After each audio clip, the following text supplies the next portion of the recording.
মোদি বা বিজেপি মোদিকে কি বলে, হিন্দু হৃদয় সম্রাট মানাতে চায়, মানে হিন্দুদের হৃদয়ের সব থেকে বড় উনি এখন সম্রাট, ভগবান বলতে চাই তাকে।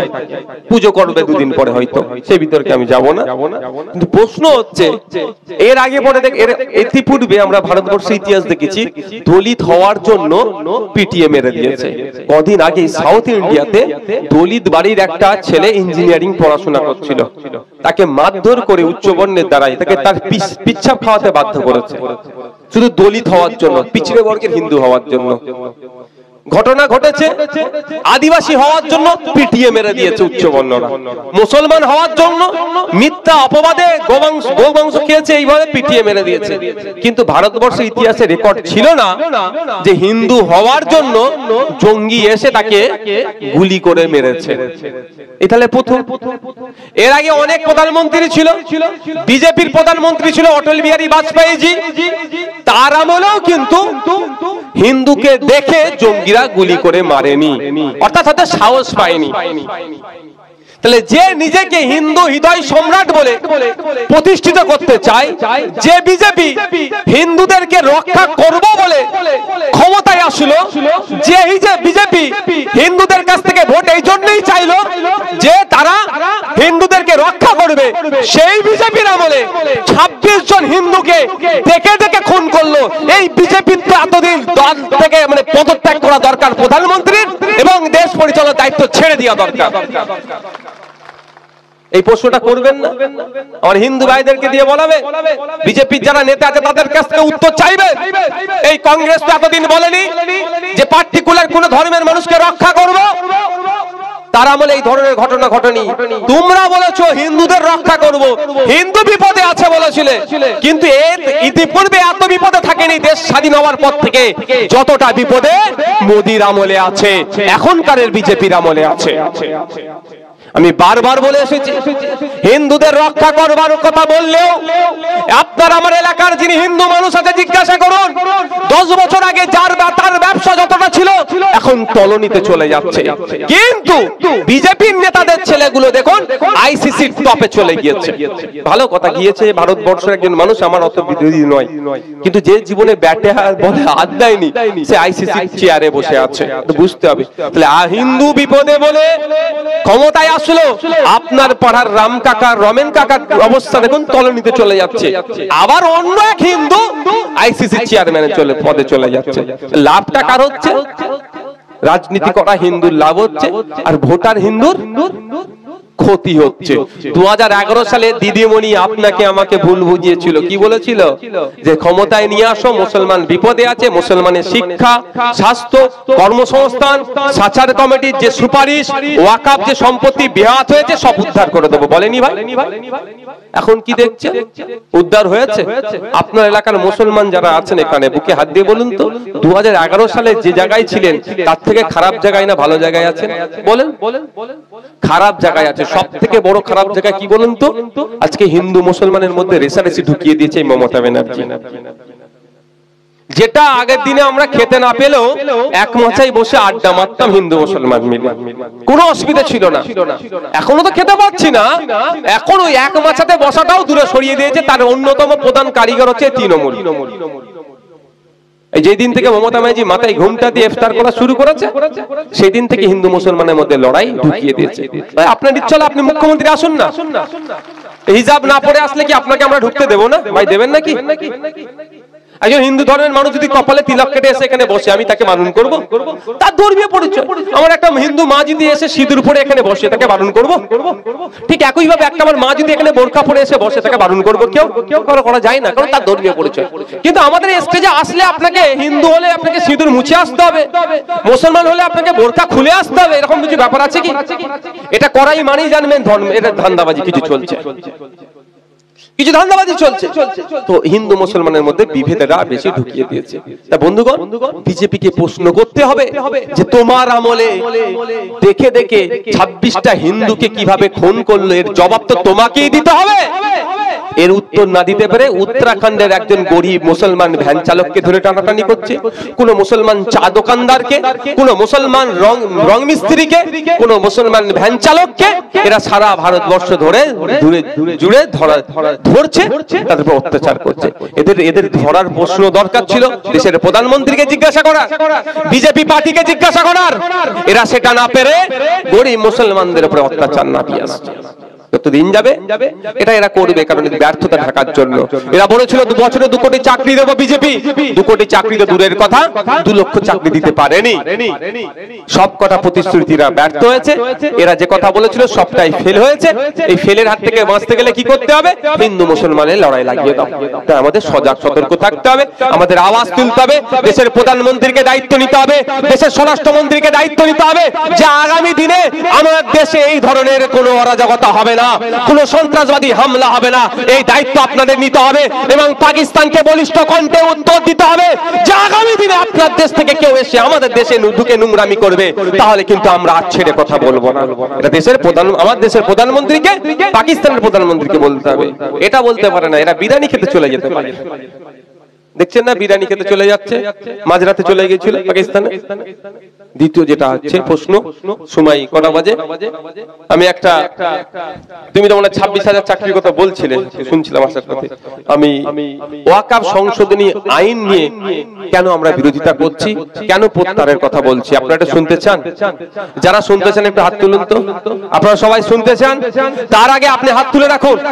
তার আগে আপনাদের কাছে আমি একটা কথা বলবো, যদি ভালো লাগে আমার সাথে আপনি হ্যাঁ মিলাবেন, না ভালো লাগলে মিলাবেন না।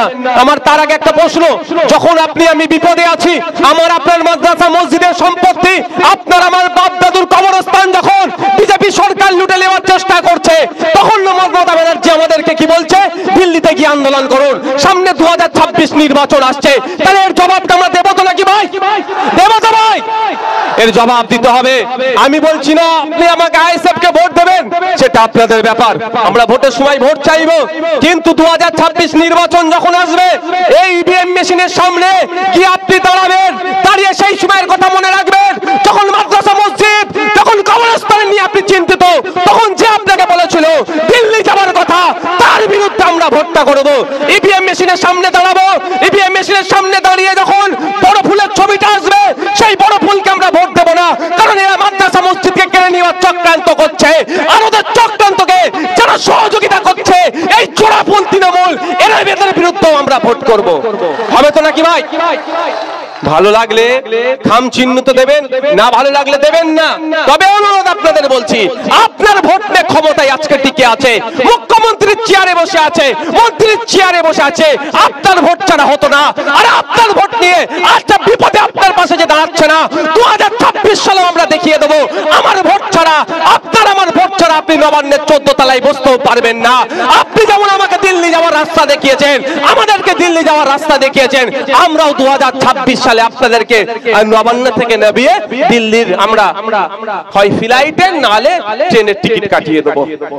হবে তো নাকি ভাই? এ মায়েরা, হবে তো? ভালো না লাগলে দেবেন না ভোট আমাদেরকে। আমি বলছি না ওয়াদা করেছি, মানে আমাকে ভোট দেওয়ার জন্য ওয়াদা করতে বলছি না ভাই। ওরা বললাম কি মিসগাইড যেন কেউ না করে আপনাদের। আমাকে ভোট দেওয়ার জন্য ওয়াদা করছি না, আমি যে ওয়াদা করুন, প্রতিজ্ঞাবদ্ধ হন। আজকে আপনার পাশে থাকার দরকার ছিল রাজ্য সরকারকে। বিজেপির বিরুদ্ধে আন্দোলন, এখানে বেশি করে যদি আমরা আন্দোলন সংগঠিত করতে পারি, পশ্চিম বাংলায় আন্দোলন হবে, ত্রিপুরার মানুষ সাহস পাবে, পশ্চিম বাংলায় আন্দোলন হবে, দিল্লির মানুষ সাহস পাবে, পশ্চিম বাংলায় আন্দোলন হবে, মহারাষ্ট্রের মানুষ সাহস পাবে, পশ্চিম বাংলায় আন্দোলন হবে, ওসামের মানুষ সাহস পাবে, পশ্চিম বাংলায় আন্দোলন হবে, সারা ভারতবর্ষের মানুষ সাহস পাবে, পশ্চিম বাংলায় আন্দোলন হবে, বিজেপি সারা ভারতবর্ষে দুর্বল হবে। বেশি করে আন্দোলন করতে বলতো তো মমতা ব্যানার্জি, যে তোরা বেশি বেশি করে আন্দোলন কর, তবে হ্যাঁ শান্তিপূর্ণ আন্দোলন, আমি তোমাদের সাথে আছি, এটা বলতে পারতো তো। তা না বলে কি বলছে? দিল্লিতে গিয়ে আন্দোলন করুন। মানে এখানে আন্দোলনটা ভাই কার বিরুদ্ধে হচ্ছে? ভারত সরকারের এখন যারা পরিচালনা আছে, অর্থাৎ বিজেপির বিরুদ্ধে। তৃণমূলের বুক চিনচিন করছে কেন বলুন আপনারা? এরা একে অপরের পরিপূরক। 1998, 2000, 2001, 2002, 2004 বাপের বয়সী যে লোকগুলো আছে জিজ্ঞাসা করুন তো 2004 সালে বিজেপির সাথে ঘর সংসার করে এমপি ভোটে কে লড়াই করেছে? হ্যাঁ একদম। কয়লা মন্ত্রী হয়েছিল কার আমলে? সেটা কে ছিল? বিজেপি। পুরাতন সম্পর্ক তো বিজেপির সাথে তৃণমূলের, ওই জন্য বিজেপিকে বললে তৃণমূলের বুক চিনচিন করে। বুঝতে পারছেন? তাই আমাদেরকে জবাব দিতে হবে 2026 সালে। ওসব কে আসছে কে যাচ্ছে জানার দরকার নাই। পশ্চিম বাংলার বিধানসভায় দলিতদের হয়ে বলার জন্য, আদিবাসীর হয়ে বলার জন্য, মুসলমানের হয়ে বলার জন্য, পশ্চিম বাংলার নাগরিকের হয়ে বলার জন্য, শিক্ষা, স্বাস্থ্য, কর্মসংস্থানের আমূল পরিবর্তন করার জন্য, বিধানসভার মধ্যে দাঁড়িয়ে মানুষের হয়ে কথা বলার জন্য অন্তত 50 থেকে 100 জন আমরা নওশাদ সিদ্দিকী ভিতরে পাঠাবো। কে আসলো কে গেল জাকার দরকার নেই। এটা মাথায় থাকবে তো? ওসব ভেবে লাভ হবে না। কে আসছে কাকে আটকাতে হবে। আর কবে আটকাবে বাবা? 2016 সালে কটা ছিল? 3টে বিজেপি। 2021 সালে কটা হলো? 77টা। আটকাতে পেরেছেন আপনি? আটকাতে পেরেছেন বাবু? পারেননি। উল্টে আপনি আপনার লক্ষ্যে কম ঢুকালেন। 2016 সালে সিপিএম কংগ্রেস মিলে প্রায় 50টার অধিক সিট ছিল, 56টা মতো সিট ছিল। আর আজকে সেটা আপনি সেই কংগ্রেস সিপিএম আইএসএফ মিলিয়ে একটা পাঠালেন। তাহলে ক্ষতি হলো না লাভ হলো? আপনাদের ক্ষতি হয়েছে। এই ক্ষতির হাত থেকে যদি বাঁচতে চান আগামী দিনে, তাহলে আমি আপনাদের বলবো চোখ কান কারো দিকে তাকাবার দরকার নাই। বিজেপি ও তৃণমূলের বিরুদ্ধে সারা পশ্চিম বাংলা জুড়ে আমরা একটা জোটবদ্ধ হওয়ার চেষ্টা করছি। সেখানে অবশ্যই লেফট ফ্রন্টকে রাখার চেষ্টা হচ্ছে, সেখানে কংগ্রেসকে রাখার চেষ্টা হচ্ছে, আরো যে সমস্ত ছোট বড় দল আছে এক করে 2026 সালে বিজেপি তৃণমূলের বিরুদ্ধে লড়াই হবে। সব ভোটটা বিজেপি তৃণমূলের বিরুদ্ধে যাবে। হবে তো নাকি? যার যেখানে শক্তি সেই রকম ভাবে আমরা চেষ্টা করছি, আলোচনা চালাচ্ছি। যত ছোট বড় রাজনৈতিক দল আছে, কেউ 34 বছর শাসন করেছে থাকতে পারে, কেউ 25 বছর বাংলাকে শাসন করেছে সে থাকতে পারে, কেউ নতুন সদ্য দল উঠেছে সে দেখার দরকার নাই। যার যেখানে যোগ্যতা আছে, যার যেখানে গ্রহণযোগ্যতা আছে, তার ভিত্তিতে সিটকে আমরা আলোচনা করছি। অ্যাডজাস্টের মাধ্যমে তাদেরকে সেইখানে দাঁড়িয়ে একটাই আওয়াজ হবে, জোড়া ফুল আর পদ্ম ফুল, এই দুটো বাদে একটা সিম্বলে হাত দাও, বিজেপি তৃণমূলকে গঙ্গায় ফেলো। ওই সিম্বল দুটোতে বাদে যে শক্তিশালী হবে তাকে ভোট দাও। সারা ভারত পশ্চিম বাংলা জুড়ে তৈরি করতে হবে। না হলে আপনি যদি ভাবেন তৃণমূলকে দিয়ে আপনি বিজেপিকে রুখবেন, আপনার মানে দিবা স্বপ্ন দেখছেন। হয় আচ্ছা আমি একটা কথা বলেন, মায়েরা এখানে আছে তো? মায়েরা ভালো বলতে পারবে, বাপেরা মায়েরা। আচ্ছা মায়েরা বলুন, গর্ভের সন্তানকে যত খারাপই হোক না কেন, সন্তান তো সন্তানই বলেন। তেজ্য পুত্র করে দিল, সন্তানের প্রতি একটা আলাদা টান থাকে না মা বাবা? গর্ভের সন্তান তো। তৃণমূলটা কে? তৃণমূলটা বিজেপির কে? আমি বলে যাচ্ছি, রেকর্ড হচ্ছে। মমতা ব্যানার্জি কিছু বললি আমার নামে নোটিশ পাঠিয়ে দেয়।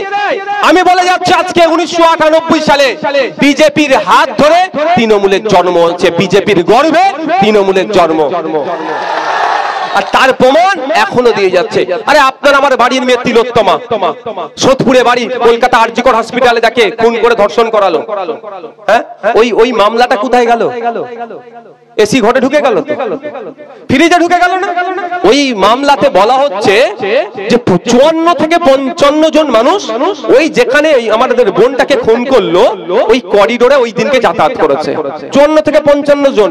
কজন ধরা পড়েছে এখন পর্যন্ত? একজনই এখন আছে, আপনার মেন যে সেটা হচ্ছে সঞ্জয় রায় না কি নাম আছে। কিন্তু ওইখানে ওই সময়ে 54 থেকে 55 জন যাতায়াত করেছে ভাই। এবারে সিবিআই ওনার নাকি খুঁজে পাচ্ছে না। সিবিআই খুঁজে পাচ্ছে না, না সিবিআই দাদার সিবিআই দিদির নেতাদের গুলোকে বাঁচাচ্ছে, সেটা আমাদের ভাবতে হবে। পুরাতন সম্পর্ক বাঁচাচ্ছে। আচ্ছা ভাই সিবিআই নাও খুঁজে পেতে পারে, আমার এখানে আমি এখানে যদি এসে সবাইকে চিনতে পারবো? তাহলে কাউকে যদি একটা চেনার দরকার হয়, ওই 54-55 জন গিয়েছে, সিসিটিভিতে সবার ছবি আসছে, ওই ছবিগুলোকে প্রিন্ট আউট করে সিবিআই যে ওয়েবসাইট আছে, সিবিআই যে সোশ্যাল মিডিয়ায় পেজ আছে, বা সিবিআই বিভিন্ন টিভি চ্যানেলে যদি আপলোড আপলোড করে দিতে পারে তো, যে এই মুখটা কে বলো তো, নাম কোথা ঠিকানা কোথা, আমাদের সিবিআই অফিসে জমা দাও যদি জানতে পারো। যদি আপনার এলাকার এই ভেবিয়ার কেউ যদি ওই 55 জনের মধ্যে ঢুকে থাকে, আপনার এলাকার মানুষ, আপনি চিনতে পারবেন তো? তার নাম ঠিকানা সিবিআই অফিসে দিয়ে আসবেন, তাহলে ধরা পড়বে তো 55 জন কে ছিল। তা করছে না কেন? ওই 55 জন করতে গেলেই তো তৃণমূলের বড় বড় নেতাদের ছেলেপুলে জড়িয়ে পড়বে, আর তৃণমূলের বড় বড় নেতাদের ছেলেপুলে জড়িয়ে পড়বে বিজেপি। ওই জন্য দাদার সিবিআই, আপনার অমিত শাহ সিবিআই ওই জন্য এই কাজ করছে না। এটা তো একেবারে পরিপূরক। আপনি কি মনে করেন তৃণমূলকে বিজেপি জব্দ করবে? যা এভিডেন্স আছে এখন পর্যন্ত কালেক্ট করে যতটুকু যা আছে, পুরো এই মন্ত্রিসভার অর্ধেক জেলের মধ্যে থাকতো। শুধু একটা দুটো মন্ত্রী না, পুরো অর্ধেক মন্ত্রিসভা জেলের মধ্যে থাকতো। তাও থাকছে না কেন? বাঁচিয়ে রেখেছে। আর সেই বিজেপি কে দিয়ে আপনি, সেই তৃণমূলকে দিয়ে মনে করছেন আপনি বিজেপি কে করবে? বিজেপি কে ওটা কি বলে, ওটাকে এ করবে, রুখবেন মনে হয়? 2011 সালের আগে আপনি বলেন বাপের বয়সী যারা আছেন বা যারা মানে একটু 2011 সালে রাজনৈতিক জ্ঞান ব্যাপকভাবে হয়ে গিয়েছিল, 2011 সালে বিজেপি বলে সেই অর্থে কিছু ছিল পশ্চিমবাংলায়? কবে থেকে হলো? কবে থেকে হয়েছে? 2011 সালের পর থেকে যেন বিজেপি বাড়ছে, এটাও আছে। আচ্ছা, এই জায়গাটা এটা একটা জমি তো, আমি কালকে যদি বলি এখানে ধান চাষ করবো, হবে? কি করতে হবে তাহলে? চষতে হবে, লাঙল দিতে হবে, চষতে হবে। যদি এই মাটি যদি ধান চাষ উর্বর না হয়, মাটি চেঞ্জ করতে হবে, তাই তো? তাহলে কি করতে হবে? সার দিতে হবে, টার দিতে হবে, মাটিকে চাষযোগ্য করতে হবে। 1998 সালের আগে পশ্চিম বাংলায় অনেকবার বিজেপি চেষ্টা করেছিল করবে এখানে ফল চষবে, ফলন ফল ফলাবে। যখনই চেষ্টা করেছিল পশ্চিম বাংলার সরকার, তখন অবশ্যই বলিষ্ঠ কণ্ঠে বারবার ওরা গাছ লাগিয়েছে আর স্প্রে বিষ মেরেছে, বারবার গাছ লাগিয়েছে, স্প্রে বিষ মেরে বিজেপিকে মাথা তুলে দাঁড়াতে দেয়নি। তখন বিজেপি খুঁজলো কাকে? এই মমতা ব্যানার্জিদের মতোকে, যে এদেরকে দিয়ে পশ্চিম বাংলা নিজের জায়গাটাকে উর্বর করতে হবে। 1998 সালে তৈরি করলো এই 2025 সাল দেখার জন্য। 1998 সালে ওরা গাছ লাগিয়েছিল ওদের রাস্তা তৈরি করার জন্য, কংগ্রেস থেকে ভেঙে নিয়ে এসে তৃণমূল কংগ্রেসের নাম দিয়ে নতুন একটা দল করলো বিজেপির রাস্তাকে ক্লিয়ার করার জন্য। ওরা 2011 সালে ক্ষমতার পরিবর্তন হলো, ক্ষমতা পরিবর্তনে রাজনাথ সিং যে এখন সেন্ট্রাল ডিফেন্স মিনিস্টার, পূর্ণ সহযোগিতা